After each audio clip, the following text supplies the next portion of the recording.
Hello guys, मैं आपके लिए न्यू चाइनीज ड्रामा लेके आई हूँ। ड्रामा का नाम है ओनली फॉर लव। ड्रामा के स्टार्टिंग में हमें हमारी फीमेल लीड दिखाई जाती है, जिसके साथ उसकी दोस्त बात कर रही होती है कि तुम्हें ये इंटरव्यू का चांस नहीं मिला। पर फिर भी शियू अपसेट नहीं होती है। वो बोलती है ये इंटरव्यू का चांस नहीं तो दूसरा कोई मिल जाएगा। पर इंटरव्यू किसी और का नहीं, शियान का लेना था। और एक दूसरी लड़की खुश हो रही होती है जिसको इंटरव्यू का चांस मिल गया था। और यहाँ हमें हमारा मेन लीड दिखाया जाता है जिसका नाम शियान होता है। और यहाँ उसको अपने इंटरव्यूज के बारे में और बाकी मीटिंग्स के बारे में भी बताया जाता है। और जैसे ही वो इंटरव्यू लेने वाली का नाम सुनता है तो वो रिजेक्ट कर देता है और बोलता है कि जो पहले लड़की मेरा इंटरव्यू लेने वाली थी उसी को भेजेंगे तो मैं इंटरव्यू दे दूंगा, वरना जो क्वेश्चन है वो भेज दे, वो मैं उसका आंसर दे दूंगा। वो ऐसे बोलता है, किसी से भी पर्सनली नहीं मिलूंगा। इतना सुनते ही उसका जो असिस्टेंट होता है वो बिल्कुल भी चुप हो जाता है और वो आगे कुछ भी नहीं बोलता है। ठीक है बोलता है। फिर हमें शियो को दिखाया जाता है जिसको उसके डायरेक्टर ने बुलाया था। पर ये तो अपने डायरेक्टर के पास जाती है, पर शियो को तो यही लगता है कि उसको रिजेक्ट कर दिया गया होगा और ये इंटरव्यू उसके हाथ से चला गया है। और काफी बातें इंटरव्यू के बारे में कर रही होती है कि आपको मुझे कंफर्ट करने की जरूरत नहीं है, मुझे पता है मुझे कंफर्ट करने की कोशिश कर रही होगी। डायरेक्टर भी इसकी बातें चुप होकर के बस सुन ही रही होती है। डायरेक्टर उसे पूछने लगते है कि आज तो तुम बहुत अच्छे से तैयार होके आई हो, आज कहाँ पर जाना है तुम्हें? तो वो बोलती है कि आज तो मेरे बॉयफ्रेंड का बर्थडे है, इसलिए मैं अच्छे से तैयार होके आई हूँ, मुझे उसके बर्थडे पार्टी में जाना था।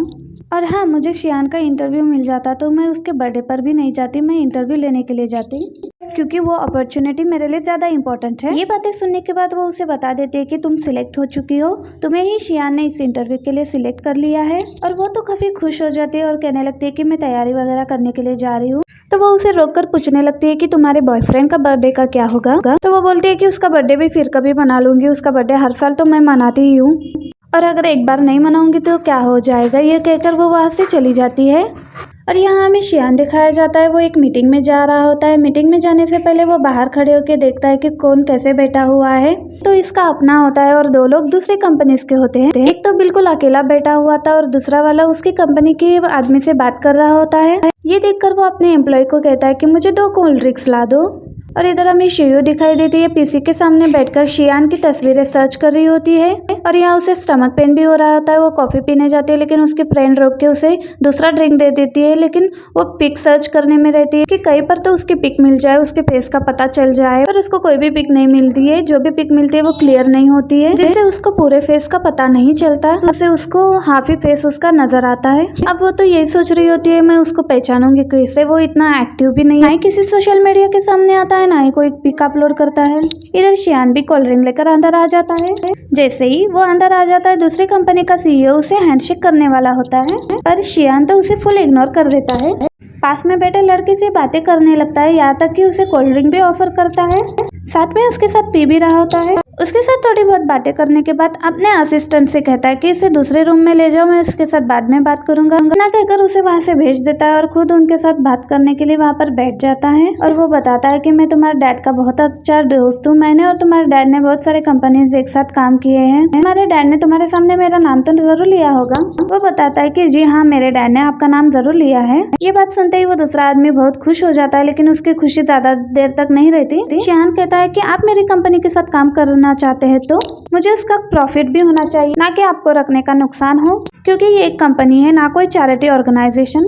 ये सुनकर उसे तो गुस्सा आ जाता है और वो वहां से चला जाता है। शियान भी उसे जाते हुए नहीं रोकता, बल्कि कहता है कि इसको बाहर तक छोड़कर आओ, क्योंकि उसको बस उसकी कंपनी ज्यादा इम्पोर्टेंट थी, उसके अलावा कोई भी पर्सन उसे अच्छा नहीं लगता था जो उसकी कंपनी को नुकसान पहुंचाए।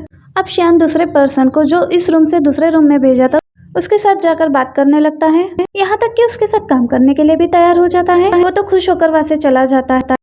उसके वहां से जाने के बाद वही वाला एम्प्लॉय आ जाता है जो दूसरे सीईओ के साथ बातें कर रहा होता है। वो आकर उसके बारे में बात कर रहा होता है कि वो कितनी बड़ी कंपनी का मालिक है, अगर वो कुछ भी हमारे बारे में कर दे तो हमें कितना नुकसान हो जाएगा। पर शियान कहता है कि मुझे उस बारे में कोई भी फर्क नहीं पड़ता, मुझे जो चीज चाहिए बस मुझे वही चाहिए, कोई भी मेरी बात को बदल नहीं सकता। ये बात कहकर शियान वहां से चला जाता है और वो दूसरा पर्सन जो है वो फोन में बात कर रहा होता है। और यहाँ शियान फोन में बात करते हुए अपने ऑफिस में आकर बैठ जाता है। उसका असिस्टेंट बताता है कि मिस्टर जैंग आपको एक इम्पोर्टेंट पर्सन से मिलवाना चाहते हैं। ये बात सुनकर वो उसका रेज्यूम देखने लग जाता है। रेज्यूम देखकर उसे पता लगता है कि जो आने वाला पर्सन है उसका नाम यूहा है। और वो एक प्रोफेसर भी है। और ये सब पढ़ने के बाद वो उससे मिलने के लिए तैयार हो जाता है क्योंकि वो आज की पार्टी में आने वाला था। क्योंकि उसे अभी पता चलता है इसलिए वो अपने सारे शेड्यूल वगैरह कैंसिल करने के लिए कहता है, जिसमें वो इंटरव्यू वाला भी होता है। और यहाँ शाओई दिखाई जाती है जो वॉशरूम में आने के बाद अपने बॉयफ्रेंड के साथ बात कर रही होती है। उसको सारी बात के बारे में बता रही होती है, मुझे अचानक इंटरव्यू आ गया है इसलिए मैं तुम्हारे बर्थडे पर नहीं आ पाऊंगी। तो वो कहने लगता है कि ये क्या बात हुई, साल में एक ही बार तो मेरा बर्थडे आता है, तुम वो भी मेरे साथ सेलिब्रेट नहीं करोगी। तो वो कहने लगते हैं कि मैं क्या कर सकती हूँ, अगर मुझे इंटरव्यू ना आता तो मुझे तुम्हारा बर्थडे सेलिब्रेट करने जरूर आना था, पर सॉरी मैं अब ऐसा नहीं कर सकती। तो वो उसकी बात समझ जाता है और कहने लगता है कि कोई बात नहीं, इंटरव्यू ज्यादा इंपॉर्टेंट है और ये तुम्हारे लिए बेस्ट अपॉर्चुनिटी है। शाओई उसे दोबारा से सॉरी वगैरह कहने लगती है। फिर कॉल कट हो जाता है। उसकी दोस्त भी बाथरूम से बाहर आकर पूछने लगती है तुम्हारे बॉयफ्रेंड ने तुम्हें क्या कहा। वो कहती है कि वो मेरी बात समझ गया है।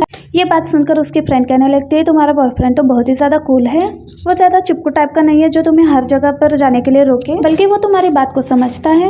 ये बात कर उसकी फ्रेंड जैसे वॉशरूम से बाहर जाने लगती है उसको शियान के असिस्टेंट का कॉल आ जाता है जो उसे बताता है कि आपका इंटरव्यू कैंसिल हो गया है। ये सुनकर वो कहने लगती है कि क्या मतलब मेरा इंटरव्यू कैंसिल हो गया है। तो असिस्टेंट कहने लगता है कि नेक्स्ट वीक में आपको इंटरव्यू लेने के लिए कभी भी बुलाया जाएगा, पर इस वीक में वो बिल्कुल भी फ्री नहीं है जिसकी वजह से वो आपको टाइम नहीं दे सकते। पर आगे से शाओई कहने लगते हैं कि चाहे मुझे इंटरव्यू के लिए 1 घंटे या 2 घंटे भी दे दो, मैं उसी में ही टाइम एडजस्ट करके इंटरव्यू ले लूंगी, चाहे जितना भी टाइम हो जाए आज नाइट में ही दे दे। पर वो कहता है कि ऐसा नहीं हो सकता। वो ये कहकर वो कॉल कट कर देता है। अब शाओई भी शियान का प्राइवेट स्केड्यूल का पता लगा लेती है और वो प्राइवेट पार्टी का पता लगा लेती है और वो वहां आकर पहुंच जाती है। और वो वहां आकर वो असिस्टेंट को कॉल करती है और उसको बताती है कि जहाँ पर पार्टी हो रही है मैं वहीं पर आ गई हूँ। और वो भी उसको यहाँ पर आए हुए देख लेता है। वो उसको कहता है कि आप यहाँ पे बैठने के लिए जगह ढूंढे, मैं आपको पता करके बता दूंगा कि उनके पास टाइम है भी या नहीं। अब शाओई भी इस बात के बाद एक जगह पर खड़े होकर एक लोगों की बातों को सुनने लगती है जो वहाँ पर प्रोफेसर यू के बारे में बात कर रहे होते हैं। उनकी बातों को अच्छे से सुनने के बाद वो जैसे ही अंदर पार्टी में जाने लगती है, डोर ओपन देखकर वो भी अंदर देखने लगती है। वहाँ पार्टी में प्रोफेसर यू भी होता है पर ये बिल्कुल भी नोट नहीं करती। और यहाँ शियान दिखाया जाता है जो यहाँ पे रेडी हो रहा होता है। उसका असिस्टेंट उसके पास आकर सारी बातों को बताने लगता है। आपका फ्रेंड क्वांजिंग बस 10 मिनट में पहुंच रहा है। उसके फेस को देखते हुए शियान उसे पूछने लगता है तुम्हें और भी कुछ बात करनी है।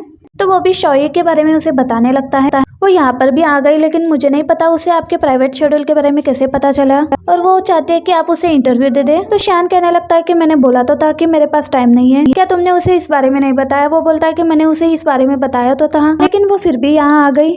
मेरे पास आगे टाइम नहीं होगा इंटरव्यू लेने के लिए, तो प्लीज मुझे आज ही टाइम दे दे इंटरव्यू लेने के लिए, और शायद मुझे आगे मौका भी ना मिले। तो शियान कहता है कि मैं तो आज इंटरव्यू नहीं दे सकता क्योंकि मेरे पास तो टाइम नहीं है। तो तुम ऐसा करो उसको खाने पीने के लिए कुछ दे दो क्योंकि वो बहुत दूर से यहाँ आई होगी, और फिर उसके घर जाने के लिए भी गाड़ी का इंतजाम करो, यहाँ से टैक्सी वगैरह नहीं मिलती। और फिर यहाँ शाओई दिखाई जाता है वो सभी लोगों को बैठकर देख रही होती है लेकिन उसके पेट में दर्द हो रहा होता है। वो जल्दी से मेडिसिन निकाल के ले रही होती है। देखती है ग्लास में पानी नहीं है। ये देख के वो पानी लेने के लिए जा रही होती है लेकिन आगे से यू आ जाता है जो उसको पानी दे रहा होता है। वो यू से पानी तो ले लेती है लेकिन उसे जाते हुए रोक कर कहने लगती है कि आप वही प्रोफेसर यू हो ना। तो वो बताता है कि हाँ आपको कैसे पता। तो वो बताती है कि मैं भी फाइनेंस की हूँ इसलिए सर्च वगैरह करती हूँ, तो वही से मुझे पता लगा आपके बारे में, और जहाँ पर आप प्रोफेसर हो मैं भी वही से पढ़कर आई हूँ। मैं चाहती हूँ कि एक लेक्चर मैं भी तो आपका लूँ। इस बात से यू खुश हो जाता है और कहने लगता है कि क्या सच में तुम वही से पढ़कर आई हो। तो वो बताते हैं कि हाँ अब मैं इस कंपनी में रिपोर्टर का काम करती हूँ। यहाँ तक कि वो एक दूसरे को विचार में भी ऐड कर लेते हैं। और ये सब दूर से खड़े होकर शियान भी देखने लगता है कि अभी तक उसे शाओई के बारे में नहीं पता होता है। बताने लगता है कि ये वही लड़की है जो आपका इंटरव्यू लेना चाहती है। शियान जैसे शाओई का नाम सुनता है तो उसे एक फ्लैशबैक याद आ जाता है जहाँ वो इस यूनियन में गया होता है जहाँ पर शाओई को अवार्ड मिलता है। जहाँ शाओई का नाम सुनता है उतने में उसे कॉल आ जाता है। कॉल आंसर करने के लिए वो वहाँ से उठकर चला जाता है। इस वजह से वो शाओई का फेस भी नहीं देख पाता है और वो प्रेजेंट में आ जाते हैं जहाँ पर इसका फ्रेंड क्वांजिंग भी आ चुका होता है। शियान तो उसके साथ खड़ा हुआ था और यहाँ शाओई से बातें कर रहा होता है और जैसे ही वो पीछे मुड़कर देखता है वो लोग भी उसे अपने पास बुला लेते हैं। उनको देखकर यहाँ से अक्यूज लेकर वो वहाँ से चला जाता है। उसके जाने के बाद शाओई मेडिसिन ले लेती है और वो शियान को जाते हुए देखती है। उसे देखते ही पहचान जाती है और वो उसके पीछे भागने लगती है। आगे से सिक्योरिटी वाले उसे रोक लेते हैं और उसे अंदर जाने नहीं देते क्योंकि वो एक प्राइवेट पार्टी थी। और अंदर जाने के बाद शी और यू साथ में ड्रिंक कर रहे होते हैं और थोड़ी बहुत बातें भी कर रहे होते हैं। और यहाँ पर वांशी भी सभी लोगों को यो की इंट्रोडक्शन दे रहा होता है, सबको उसके बारे में बता रहा होता है। उसके बाद वो तीनों बात करते हैं और शाओई को दिखाया जाता है जो अपने बॉयफ्रेंड का आने का वेट कर रही होती है। वेट कर ही रही होती है तभी पर वहाँ पर एक पर्सन आके उसे पहचान लेता है और कहने लगता है कि तुमने जो मेरे लिए मैगजीन लिखी थी वो बहुत अच्छी गई, यहाँ तक कि उसको लिफ्ट देने के लिए भी बोलता है। तब वो कहने लगती है कि मैं अपने बॉयफ्रेंड का वेट कर रही हूँ। अब ये सुनकर वो तो वहाँ से चला जाता है। तब दूसरी कार वाला उसे बुलाने लगता है कि तुम मेरे साथ आ जाओ, इतनी तेज बारिश हो रही है। अब वो फ्लर्टी सा लड़का देख उसे भी मना कर देती है। वो बोलती है कि मेरा बॉयफ्रेंड आने वाला है। तो वो उसका मजाक उड़ाकर वहाँ से चला जाता है और बोलता है कि तुम्हारा बॉयफ्रेंड होता तो तुम उसका यहाँ वेट नहीं कर रही होती। शोए को उसके इस बात पर बहुत ज्यादा गुस्सा आ रहा होता है और बार बार शिंगजाओ को कॉल कर रही होती है कि तुम अभी तक क्यों नहीं आए हो। वो कहता है कि ट्रैफिक में फंसा हुआ हूँ, पहुंचने वाला हूँ। और शियान को दिखाया जाता है जो अपनी कार से आ रहा होता है। उसका असिस्टेंट शाई को देखकर कहने लगता है कि ये अभी तक यहीं पर खड़ी हुई है। ये देखकर शियान उसे कहने लगता है मैंने तुमसे कहा था ना उसके लिए कार का बंदोबस्त करवा देना। हाँ, मैंने उसे कहा था लेकिन उसने भला मना कर दिया क्योंकि उसका बॉयफ्रेंड उसे लेने आने वाला था, इसलिए मैंने उसके लिए कार का बंदोबस्त नहीं करवाया।